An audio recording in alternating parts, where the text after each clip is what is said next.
Ya, saudara 10 ABK Indonesia yang menjadi sandera kelompok militan Abu Sayyaf di Filipina Selatan kini telah bebas dan telah kembali ke rumah mereka masing-masing di tanah air. Dan masih tersisa 4 sandera lainnya masih terus diupayakan pemerintah untuk pembebasannya ya. Ya, dan informasi pembebasan 10 sandera WNI ini tersebar luas dan menjadi perhatian masyarakat Indonesia dan dunia. Ini melalui informasi yang ditampilkan dari berbagai saluran media massa. Termasuk juga kami di Kompas TV yang terus menyoroti permasalahan ini dan juga nanti hingga kembalinya 4 ABK yang masih ditahan.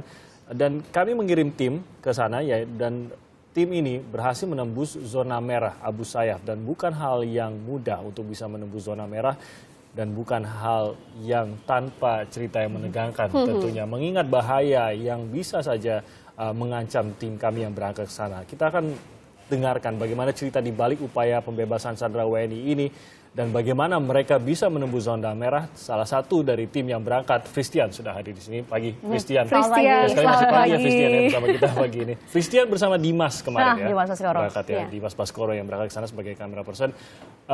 Dari mungkin ceritakan kronologisnya dulu, dari mana titik Anda berangkat dan bagaimana Anda bisa memasuki Sulu?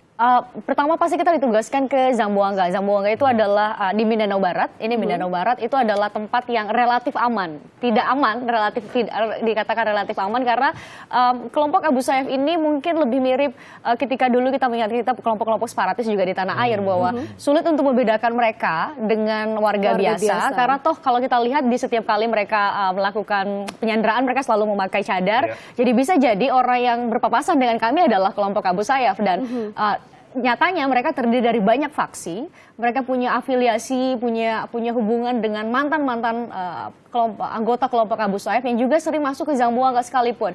Bahkan kalau Anda ikutin berita mengenai John Ridsdale, Robert Hall, kemudian ada satu teman wanita dari John Ridsdale yang ditangkap atau disandera di Davao. Davao itu kan sebenarnya berada di provinsi lain. Kenapa kemudian mereka bisa membawa warga negara Kanada ini sampai ke Sulu? Tanpa ketahuan, betul, tanpa ketahuan. Bisa kalau saya analogikan di Jakarta misalnya penculikan di Surabaya atau di Bali, tapi kok mereka bisa bawa ke Jakarta?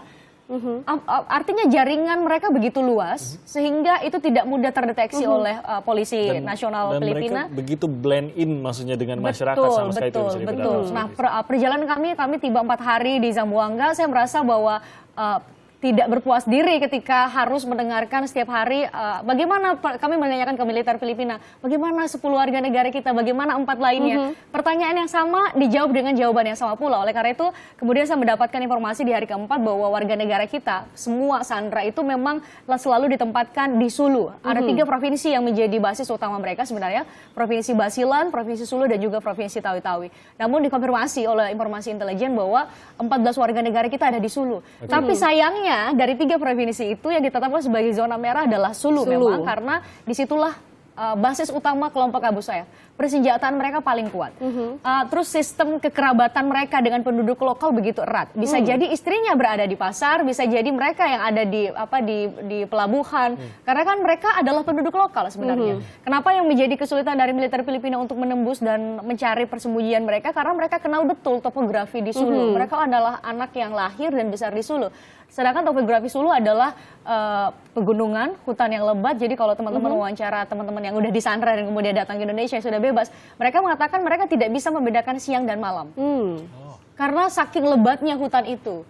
Nah, artinya akhirnya kami memutuskan, oke, kita ke Sulu. Kalau ditanya aman tidak aman, tidak ada pilihan, udah pasti tidak aman. Jadi tidak direkomendasikan oleh militer juga untuk tidak boleh masuk ke daerah ini begitu ya? Tapi keinginan kami untuk di kepala kami adalah bagaimana kami bisa memberikan gambar ke Indonesia.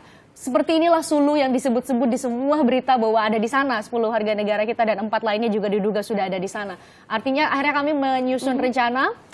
Saya mencoba untuk mencari tahu bagaimana Sulu sebenarnya. Ternyata dari pelabuhan di Holo itu adalah ibu kota Sulu, satu-satunya pintu masuk di sana karena memang hanya melalui pelabuhan. Penerbangan udara sudah ditutup gara-gara intensitas penculikan. Kemudian ternyata dari jarak di pelabuhan Holo, pelabuhan di kapal penyeberangan tersebut hanya berjarak beberapa lama ke kantor polisi. Artinya pesan dari teman-teman adalah ketika kami berdiskusi dengan teman-teman media lokal tidak disarankan sama sekali mereka begitu takut untuk ke Sulu, tapi manajemen risiko akhirnya. Kami harus selamat membeli tiket, oleh karena itu kalau dilihat tadi saya memakai kerudung, kemudian membawa tas yang, itu bukan tas yang saya bawa dari Indonesia, tentu saya beli di sana, kemudian juga Bang Dimas membeli tas yang tidak bisa dideteksi atau orang tidak akan tahu bahwa di dalamnya adalah sebuah kamera. Beliau memakai celana pendek sebenarnya, beliau harus memakai sandal bahwa hanya untuk menggambarkan bahwa kami adalah masyarakat Sulu yang mungkin hanya belanja ke Zamboanga dan kami akan kembali ke sana. Jadi di pelabuhan di sana selalu dijaga ketat oleh senjata laras panjang. Jadi begitu menegangkan sebenarnya bagi saya dari pelabuhan Zamboanga menunggu beberapa jam sampai masuk ke kapal, apalagi di kapal itu 4 sampai 8 jam. Tidak berani untuk berbicara, itu yang sama kami dengar sekali, ya. karena kan Kenapa, bahasa Fris? kita mereka di sana mereka menggunakan bahasa Inggris memang, tapi bahasa Inggris mereka dipengaruhi oleh Tagalog dan juga Dialeknya aksen berbeda, Spanyol begitu. Jadi sebisa mungkin saya nggak pernah ngobrol dengan Bang Dimas sampai kami di kantor polisi. Ya, ini ada kekhawatiran juga karena kalau ada diketahui warga asing begitu ya, kemungkinan besar untuk disandra ini juga lebih tinggi dan kemungkinan besar ini berbahaya. Dan kami sekali, adalah apalagi jurnalis, jadi jurnalis sudah diingatkan untuk tidak memilih liputan di tempat-tempat yang berbahaya termasuk di Sulu apalagi, karena ini akan mengganggu semuanya dan justru kami potensial untuk jadi korbannya, jadi yang disandra. Jadi kalau lihat dari mereka yang berangkat di kapal itu sendiri, mungkin hanya kalian saja warga asing yang, kalau dari pantauan Christian, itu benar-benar hanya kalian saja warga asing ya? Betul, karena yang bisa keluar masuk Sulu adalah warga lokal. Yang bisa keluar masuk Sulu berarti bisa diasumsikan bahwa hanya mereka. Mereka hanya membeli barang-barang kebutuhan mereka ke Zamboanga dan mereka akan kembali lagi. Oke, kalau suasana di Sulu bagaimana? Menegangkankah atau sebenarnya terlihat biasa saja seperti warga beraktivitas setiap hari? Seperti warga beraktivitas seperti setiap hari, karena kan Sulu itu luas. Kami tiba di Holo, ibu kota Sulu. Di situ ada kantor gubernur dan kantor-kantor pemerintahan lain, termasuk kantor polisi. Berjalan seperti biasa. Namun kalau saya menuliskan bahwa Sulu itu adalah kota provinsi yang tenang, pulau yang tenang, tapi begitu menegangkan atau mencekam. Karena ternyata setelah sampai di kantor polisi saya dimarah-marahi. Mereka mengatakan kenapa kalian berani. Tapi saya menjelaskan bahwa tolong berikan kesempatan kepada kami untuk mendapat gambar Sulu untuk bisa diperlihatkan kepada keluarga. Bahwa seperti inilah Sulu, tempat 10 dan 4 warga negara kita ada di baik, sana. bagi Anda yang belum sempat melihat laporan Christian, kita akan hadirkan dulu laporan Christian Grigg dan juga juru kamera Dimas Baskoro saat mereka berada di Patikul, Provinsi Sulu yang dekat dengan lokasi penyanderaan. Saudara, akhirnya dengan bantuan polisi setempat dan juga ini mobilnya yang sudah mengantarkan kami dari Holo sekitar beberapa menit untuk tiba di Barangay Latik. Ini adalah perbatasan antara Holo dengan Patikulu yang diduga ada 10 warga negara kita dan saat ini ada operasi militer yang diintensifkan sejak semalam. Oleh karena itu sebenarnya militer, anggota personal militer sebenarnya banyak sekali ada di Patikulu begitu. Anda lihat ada 2 orang anggota militer atau tentara begitu yang menemani kami dan bersiaga untuk menjaga di sejumlah titik. Kita perlihatkan di sebelah titik lain juga kami dikawal oleh mereka. Kita perlihatkan sebelah sini.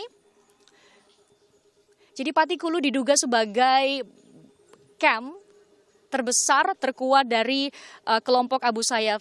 Karena memang diduga kuat juga ketika mereka menyandra atau berhasil menyandra warga negara yang mereka tangkap atau mereka bajak kapalnya di perairan, mereka biasanya akan membawa ke sini karena jumlah pasukan dan jumlah senjata yang mereka miliki jauh lebih banyak dibanding dengan di 3 provinsi lain. Kami hanya jika benar saudara 10 warga negara kita berada di Patikulu, artinya kami hanya berjarak kurang dari 15 km dari mereka. Kita harapkan tentunya operasi militer yang sudah diintensifkan sejak semalam oleh militer Filipina, Mayor Filemon sebagai juru bicara Komando Mindanao Barat juga mengatakan bahwa mereka mendapatkan informasi terbaru terkait lokasi kelompok Abu Sayyaf dan juga lokasi para santri. Pergerakan Christian di sana memang tidak bisa terlalu leluasa karena penjagaan militer yang begitu ketat ya, Fris? Ya betul, kalau Anda lihat itu adalah gambar yang bisa kami hasilkan dengan upaya meminta belas kasih dari polisi setempat. Betul, karena kami hendak dikembalikan ke Begitu baru Zamboanga, tiba, baru tiba karena langsung mau dikembalikan betul, sebenarnya. karena saya katakan tadi bahwa pengintaian kelompok-kelompok Abu Sayyaf pun sampai di pelabuhan sebagai pintu masuk. Jadi ketika itu kami diizinkan untuk mengambil gambar beberapa jam dari Holo ke Patikul itu sekitar 30 menit, kemudian mengambil ternyata ada informasi bahwa operasi militernya bergerak lebih mendekat ke kami, jadi kami harus berhenti di Barangay Letik. Sangat riskan untuk masuk ke ada bunyi dor-doran begitu, kami harus masuk ke situ. Akhirnya kami diberhentikan. Namun kemudian memang ada opsi dari polisi setempat, karena mereka ada operasi militer, maka militer yang bertanggung jawab untuk operasi militer. Pengamanan tentu adalah Polisi Nasional Filipina. Mereka memberikan opsi kepada kami sebenarnya jelang malam, kalian nginep di hotel tapi di dalam Polres, semacam Polres di Indonesia. Jadi akan ada penjagaan ketat, atau kalian akan kembali ke Zamboanga malam ini di kapal tapi kami kawal. Keputusan itu bukan diberikan kepada kami, tapi dipertanyakan kepada Kapolres ya, setingkat Kapolres di sana, dan ternyata mereka mendengar bahwa foto atau wajah kami sudah dideteksi oleh kelompok Abu Sayyaf, sehingga kami harus kembali malam itu juga ke Zamboanga. Tepatnya berapa jam di Sulu? Kami sekitar 8 jam, 7 sampai 8 jam. Jadi tiba siang hari kami harus kembali malam hari, karena memang kapal di sana hanya datang tiba siang, kapal itulah akan kembali malam. Jadi tidak diperbolehkan menginap bahkan ya? Karena memang ternyata ya saya katakan tadi, informasi mereka begitu cepat, sehingga tidak mengherankan kenapa militer Filipina sangat sulit untuk mencari persembunyian mereka, karena toh bisa jadi istri atau bisa jadi mereka lah yang kemudian mendapat informasi bahwa operasi militer akan berada di sini, Dan pada saat pembebasan 10 ABK, Christian masih di sana ya, masih sempat ketemu ya dengan mereka ya. Oke, nanti apa yang dibicarakan, apa yang ditanyakan kepada para ABK yang dibebaskan, nanti kita akan kembali dengan cerita dari Christian lagi.